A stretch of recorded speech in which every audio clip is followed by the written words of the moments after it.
Hello everyone. So here I come with the second part on Neeraj Chopra ji and before I talk about him पहले मैं ये बताना चाहती हूँ कि जैवलिन थ्रो में जो वर्ल्ड रिकॉर्ड है मतलब जो हाईएस्ट रिकॉर्ड है वो 98 मीटर का है। जैन जेलेज़नी ने उसे 1996 में वो मार्क क्रॉस किया था, वो रिकॉर्ड बनाया था एंड आज तक उसको कोई बीट नहीं कर पाया है।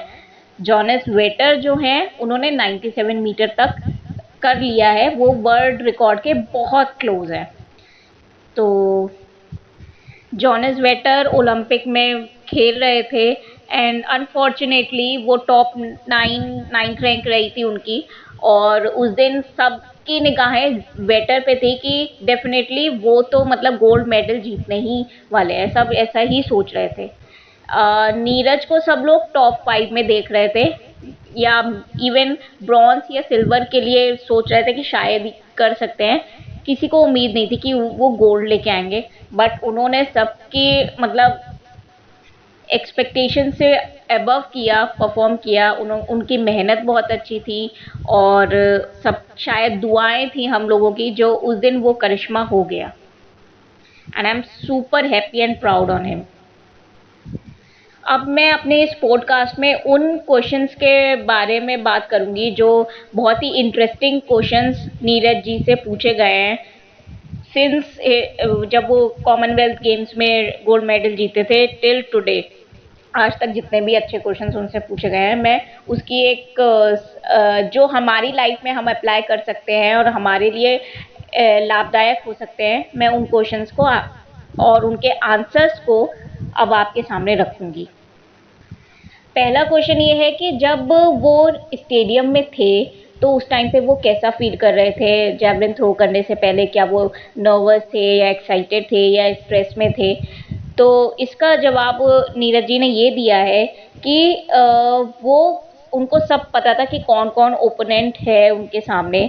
सब बहुत ही स्ट्रॉन्ग प्लेयर थे वहाँ पे। कई लोगों ने 90 मीटर से एबव थ्रो कर चुके थे ऑलरेडी अपने करियर में, बट वो किसी भी ओपोनेंट को देख के घबरा नहीं रहे थे। वो अपनी ट्रेनिंग उनकी बहुत अच्छी हुई थी तो उसको लेके बहुत कॉन्फिडेंट थे और उनको बहुत अच्छा लग रहा था उस दिन and he was feeling very happy. उनकी बॉडी भी उनको फिट लग रही थी। ही वॉज जस्ट थिंकिंग कि आज बस परफॉर्म करना है, अपना फोकस नहीं हिलने देना है एंड जो उनका खुद का पर्सनल बेस्ट है 88.07 मीटर का, उससे वो चाह रहे थे कि अच्छा और करें। नीरज अपनी तरफ से कोई कमी नहीं छोड़ना चाहते थे और वो यही सोच रहे थे कि मैं ऐसा कुछ नहीं करना चाहता जिससे मुझे रिग्रेट हो कि अरे यार ऐसा कर लिया होता तो अच्छा होता कल को।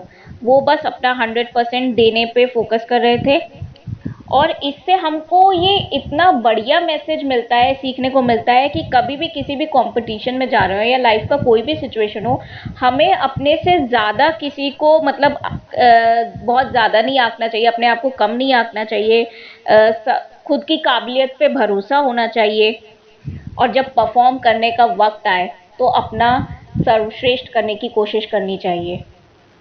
अपने प्रतिद्वंदी से कभी घबराना नहीं चाहिए और मैं कर सकता हूँ, मैं अच्छा कर सकता हूँ, मैं बेहतरीन कर सकता हूँ, बस यही पॉजिटिव थॉट हमेशा होना चाहिए लाइफ में। Now the second most important question जो नीरज जी से पूछा गया कि आप इंटरनेट या सोशल मीडिया का कितना यूज़ करते हैं, तो उन्होंने बताया कि वो बहुत ज़्यादा सोशल मीडिया नहीं यूज़ करते हैं क्योंकि वो सोशल मीडिया को एक डिस्ट्रैक्शन मानते हैं। किसी भी टूर्नामेंट से पहले तो वो मतलब कुछ दिनों के लिए बंद ही कर देते हैं। उन्होंने बोला है कि उनको वो ज़रूरी लगता है कि जैसे अगर किसी टूर्नामेंट के लिए जा रहे हों तो वो पोस्ट करें या मतलब किसी टूर्नामेंट से मेडल जीत के आए हों तो वो पोस्ट करते हैं। वो ऐसा मानते हैं कि ये चीज़ें और ज़्यादा आगे बढ़ानी चाहिए कि कौन कहाँ कितना गया है, कौन इंडिया को कितना रिप्रेजेंट कर रहा है या किसने क्या मेडल जीता है। ये चीज़ें आगे बढ़नी चाहिए ताकि लोग स्पोर्ट्स में और ज़्यादा इंटरेस्ट लें और अपनी ट्रेनिंग से रिलेटेड या फिटनेस से रिलेटेड वीडियोस, प्रैक्टिस की वीडियोस उन्हें शेयर करना अच्छा लगता है। नीरज जी नेगेटिव न्यूज़ से ज़्यादातर दूर रहना पसंद करते हैं और सिर्फ अपने फिटनेस एंड प्रैक्टिस पे फोकस करते हैं। नेगेटिव न्यूज़ हमारा फोकस बिगाड़ती हैं और इससे हमको एक ये मैसेज मिलता है कि अच्छी चीज़ों को और खुद के अचीवमेंट्स को और क्रिएटिविटी को ज़्यादा से ज़्यादा स्प्रेड करना चाहिए। सोशल मीडिया का यही सबसे बेहतरीन इस्तेमाल कहा जा सकता है। नेगेटिव कमेंट्स करने से या किसी को गलत ठहराने से, डिमोरलाइज करने से इसमें कोई स्मार्टनेस नहीं है। और just focus and contribute more and more on yourself. Neeraj also said कि सोशल मीडिया पे हमें उस बारे में बोलना ज़्यादा सही है जिसमें हमें फुल नॉलेज हो, जिसमें हम कॉन्फिडेंटली अपनी बात रख सकें, उस बारे में तो बोलना चाहिए। पर जहाँ हमारा आधा अधूरा ज्ञान है वो हमेशा डिज़ास्टर ही पैदा करेगा, आपको नकारात्मक चीज़ों को बढ़ावा देगा। और इसलिए पूरा ज्ञान होने पर ही कुछ बोलना चाहिए हमको। एंड आई डेफिनेटली इस बात से मैं एग्री करती हूँ कि हाँ, गलत चीज़ें पोस्ट करने से या किसी को कुछ बुरा भला बोलने से नेगेटिविटी ही फैलती है। और मतलब इंसान अगर कुछ कर भी रहा होता है तो थोड़ा उसको बुरा लगता है। पॉजिटिविटी और खुशियाँ बांटने से और ज़्यादा दुगनी तिगनी होती हैं। एंड अच्छा एक उदाहरण पेश करते हैं पूरे जहां के लिए, प्यार और भाईचारा ज़्यादा से ज़्यादा बढ़ाना चाहिए। Another question asked by an interviewer to Neeraj sir कि आप अब जब लाइफ में इतना आगे बढ़ गए हैं, इतना स्टारडम हो गया है, अब आपको हर एक इंसान जानने लग गया है, तो अब आपका बिहेवियर सबके प्रति कैसा रहता है? क्या कुछ चेंज आया है आपके बिहेवियर में या वैसा ही है? तो इस पे नीरज ने ये जवाब दिया है कि मैं ऐसा मानता हूँ कि एटीट्यूड नहीं आना चाहिए किसी भी स्पोर्ट्स पर्सन में या किसी भी ऐसे इंसान में जिसने लाइफ में कुछ अचीव किया है। जैसे थे वैसे रहना चाहिए, सबके साथ घुल मिल के रहने में अच्छा लगता है। और मेडल सिर्फ एक खिलाड़ी का ही होता है, पर व्यवहार जो होता है ना वो सभी याद रखते हैं एक इंसान से मिलने के बाद। और अगर वो सेम रहता है तो वो इंसान एक छाप छोड़ देता है और एक अच्छा इंसान की छवि को प्रदर्शित करता है। He said, I will try my best कि मैं कभी भी चेंज ना हूँ। जो लोग मेरे करीबी हैं, मुझे अच्छे से जानते हैं और समझते हैं, मैं आगे भी उनके लिए वक्त निकाल सकूँ जैसे पहले निकालता था। ये मेरी कोशिश हमेशा रहेगी। इस आंसर से ये पता चलता है कि नीरज अपने क्लोज्ड वंस को बहुत प्यार और लगाव रखते हैं और उनके अपनों के दायरे में जो आते हैं वो उनके लिए कुछ भी कर सकते हैं। उनका दिल ऐसा है जो सबके बारे में सोचता है, वो सबको खुश रखने का प्रयास करते रहते हैं अपनी तरफ से, जितना हो सके वो उतना करते हैं। He is far away from selfishness and self centred nature. और ये बातें मैं गारंटी के साथ कह सकती हूँ कि उनका आगे चल के भी चाहे कितनी भी सक्सेस हो जाए, उनको शायद ओलंपिक्स में डबल ट्रिपल गोल्ड मेडल भी मिल जाए, वो फिर भी उनका व्यक्तित्व नहीं चेंज होगा। सक्सेस उनके माइंड में कभी नहीं चढ़ेगी और वो हमेशा दूसरों का भला ही देखते हैं, चाहते हैं। He is that kind of a guy जो हमेशा पॉजिटिविटी स्प्रेड करता है और प्यार बांटने में बिलीव रखता है। He is truly a pure heart person and a kind person, very humble। मैंने अभी भी देखा है जब उनको कोई भी रिपोर्टर या आम जनता जब उनके फेलिसिटेशन में पहुंचते हैं तो सब नीरज नीरज कहते हैं, लेकिन सेल्फीज के लिए कहते हैं, ऑटोग्राफ के लिए कहते हैं एंड विद अ स्माइल। मतलब कभी भी उनके चेहरे पे मैंने स्ट्रेस नहीं देखी, अरे यार ये कहाँ से आ गया, ये क्यों इतना फोटोग्राफ ले रहा है। नहीं, ऐसा दूर दूर तक नहीं है। विद अ स्माइल ही मतलब सबसे हाय हेलो बहुत अच्छे से बात करते हैं। और कई जो स्पोर्ट्स पर्सन जो भी होते हैं उनको तो बहुत बूस्ट अप करते हैं, मोटिवेट करते हैं। जो भी उनसे मिला है, चाहे एक कहीं से भी ले लो, किसी भी फील्ड का बंदा ले लो, वो उनसे इतना प्यार से बात करते हैं, पहली बार की मुलाकात में ही बहुत प्यार से बात करते हैं। सबने यही बोला है कि he is very humble and down to earth person. One interviewer asked to Neeraj ji कि जो भी अब आगे के खिलाड़ी आ रहे हैं हमारे देश से जो स्पोर्ट्स में करियर बनाना चाहते हैं, उनके लिए आप क्या मार्गदर्शन करने के लिए बोलेंगे? तो नीरज जी ने इसका बहुत ही अच्छा, one of the best answers Neeraj ji gave that कि हाँ, बहुत इंडिया में अब काफ़ी बेहतर होता जा रहा है स्पोर्ट्स में इंडिया, और पैरालंपिक्स एंड ओलंपिक्स में काफ़ी मेडल आए हैं पिछले कई सालों के कंपैरिजन में, और सभी बहुत अच्छा प्रदर्शन कर रहे हैं। उन्होंने ये बोला कि जब कोई खिलाड़ी जीतता है तो उसको खूब वाहवाही मिलनी ही चाहिए, पर उसके साथ-साथ जो खिलाड़ी पार्टिसिपेट करते हैं गेम्स में पर किसी वजह से नहीं जीत पाते हैं, तो उनको भी हमको सपोर्ट करना चाहिए, उनका ऐसा मानना है। उस समय उनको उस मोटिवेशन और सपोर्ट की सबसे ज़्यादा ज़रूरत होती है, जिससे कि अगले टूर्नामेंट्स में वो अच्छा कर सकें। नीरज ऑलवेज वांट्स कि स्पोर्ट्स और आगे बढ़े। कोई भी स्पोर्ट्स पर्सन डिमोटिवेटेड या डिप्रेस्ड ना हो अपनी करंट सिचुएशंस की वजह से या करंट परफॉर्मेंस की वजह से। ही थिंक्स कि हार जीत लगी रहती है स्पोर्ट्स में। One should learn from there past mistakes and move forward with positive attitude and never repeat their own mistakes in future. I would say a lot to admire from this person. Another beautiful question is कि nutrition की direction आपको कब से और कैसे मिली, कब कौन से समय से आपने मतलब एक अच्छी डाइट लेना शुरू किया था? तो नीरज इस पे बोलते हैं कि हाँ, मुझे शुरुआती दिनों में न्यूट्रिशन का कोई आइडिया नहीं था। बस ये था कि सब्जी अच्छी लग रही है तो रोटी 7-8 खा लो, रोटी ज़्यादा खा लो, या खीर अच्छी बनी है तो वो ज़्यादा खा लो, ऐसा मैं करता था। ही सेज कि जो मन करे वो खाना चाहिए, जो अच्छा लगे वो खाना चाहिए, पर उसके साथ-साथ ट्रेनिंग जम के करनी चाहिए और अपनी डाइट में एक मतलब डाइट और ट्रेनिंग में एक बैलेंस बना होना चाहिए। सही डाइट की नॉलेज उनको जब वो नेशनल्स में आ गए थे तब उनको न्यूट्रिशनिस्ट प्रोवाइड कराए गए थे, तो तब से उनको उसकी नॉलेज होनी शुरू हुई, लेकिन फिर भी वो फ्रूट्स बहुत खाते थे शुरुआत से ही। नेशनल कैंप्स में उन्होंने बताया जो डाइट उनको दी जाती थी वो एग्स दिए जाते थे, दाल रोटी, सलाद, ओट्स, ये सब प्रोवाइड किया जाता था, जिससे एक बेहतरीन एथलीट बने।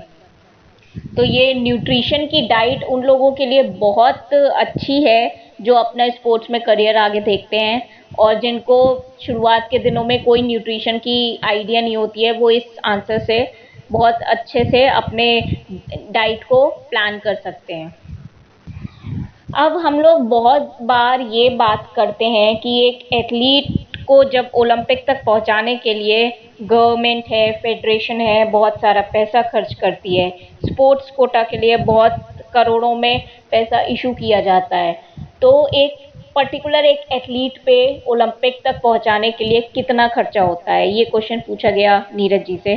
तो इसका आंसर उन्होंने ये दिया, एक ओलंपिक लेवल की तैयारी कराने के लिए एक एथलीट पर 3 से 4 साल में कुछ करोड़ रुपए खर्च होता है, और ऐसा नहीं है कि एक दिन में 1 करोड़ खर्च कर दिया, नहीं, 3 से 4 साल लगते हैं।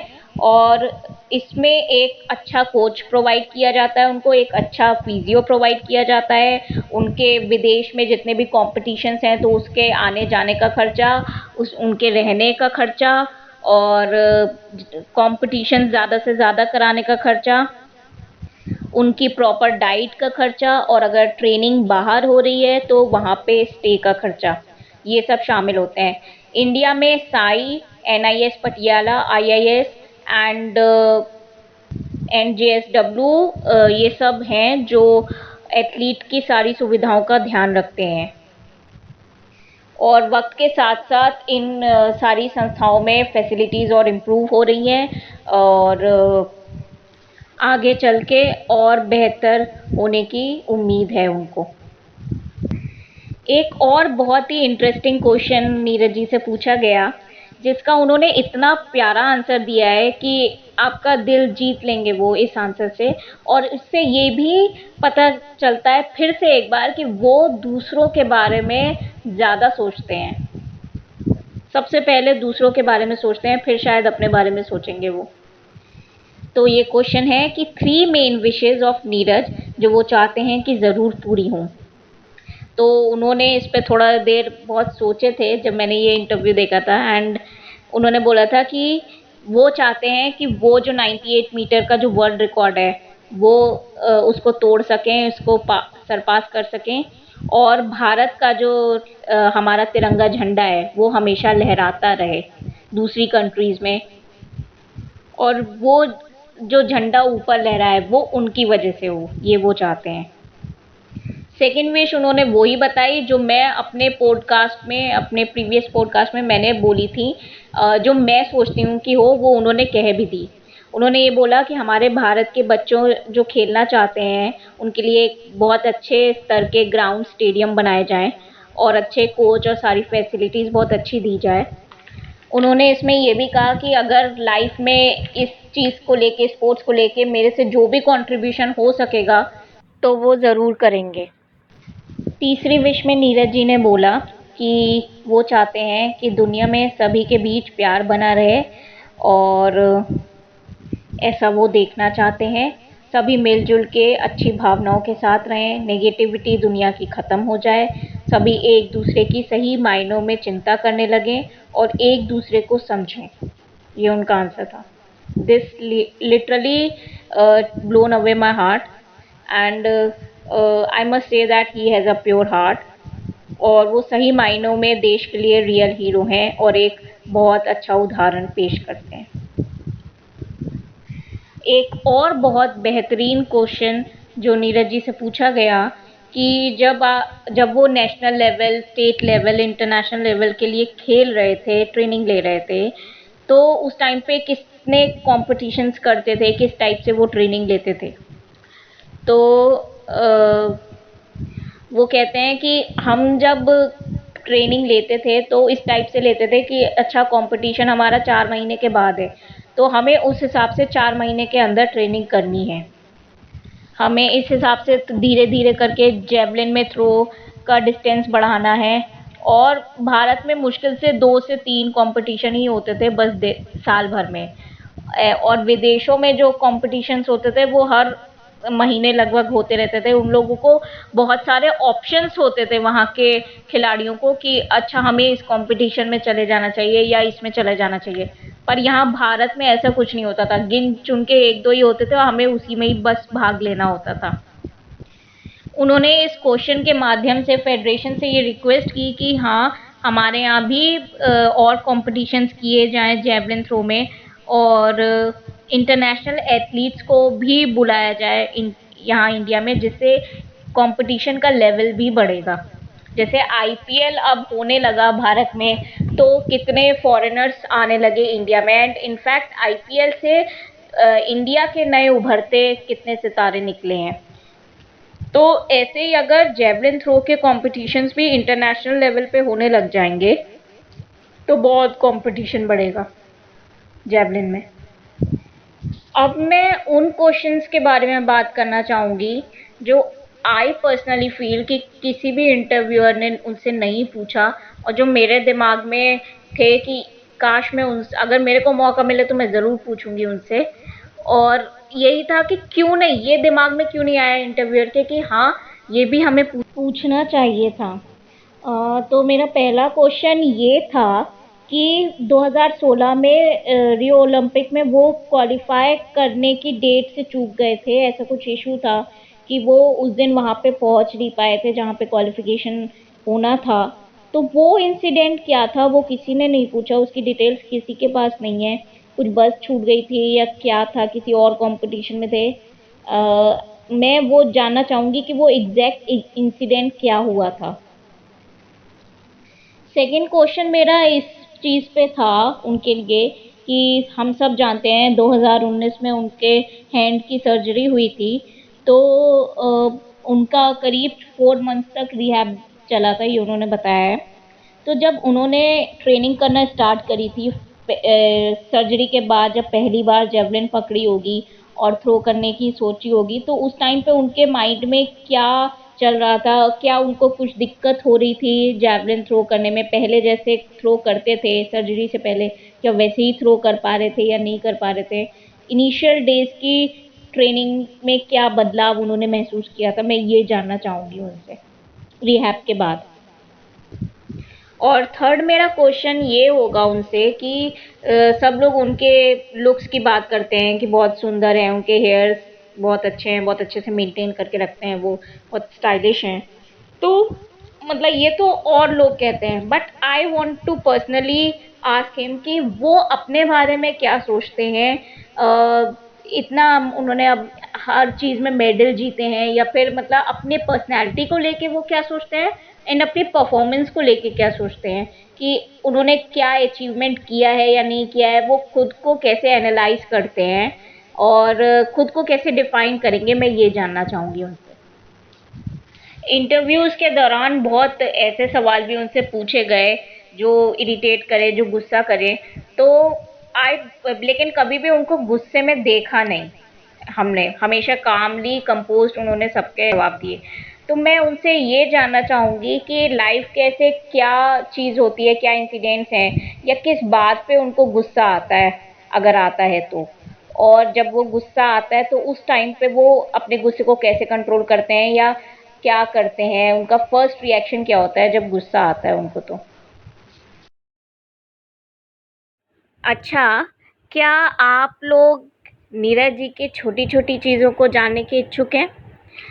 तो लाइफ में चलिए नीरज जी उनके के बारे रोल में मॉडल है छोटी-छोटी उनके छोटे इन्फॉर्मेशन चाचा मैं जी, बताती जिन्होंने हूँ। सबसे पहले उनको जेवलिन में या स्पोर्ट्स करने के लिए प्रोत्साहित किया था, और नीरज जी ये भी बोलते हैं कि उन्होंने कभी भी ऐसे नहीं सोचा कि अरे ये तो मेरा भाई का बेटा है।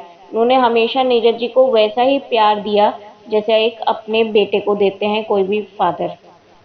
स्पोर्ट्स में उनके रोल मॉडल हैं रोनाल्डो, और जेवलिन की बात अगर करें तो जेन जेलेज़नी उनके रोल मॉडल हैं। उनको जब वो ट्रेनिंग करते हैं तो वो लाउड म्यूज़िक सुनना पसंद करते हैं, जो जोशीले गाने होते हैं। जब वो ट्रैवल कर रहे होते हैं या नॉर्मल बैठे हैं कहीं पे रेस्ट ले रहे होते हैं तो वो सिंपल सॉफ्ट सॉन्ग्स सुनना बहुत पसंद है। और उनको हर लैंग्वेजेस के सॉन्ग्स पसंद हैं, जैसे हरियाणवी, इंग्लिश, हिंदी, पंजाबी सब सुनते हैं वो। बॉलीवुड के फेवरेट एक्टर उनके रणदीप हुड्डा है। एक्ट्रेस उनकी एज सच कोई फेवरेट नहीं है, वो कहते हैं जिसकी एक्टिंग अच्छी लगती है वो हीरोइन अच्छी लगती है उनको।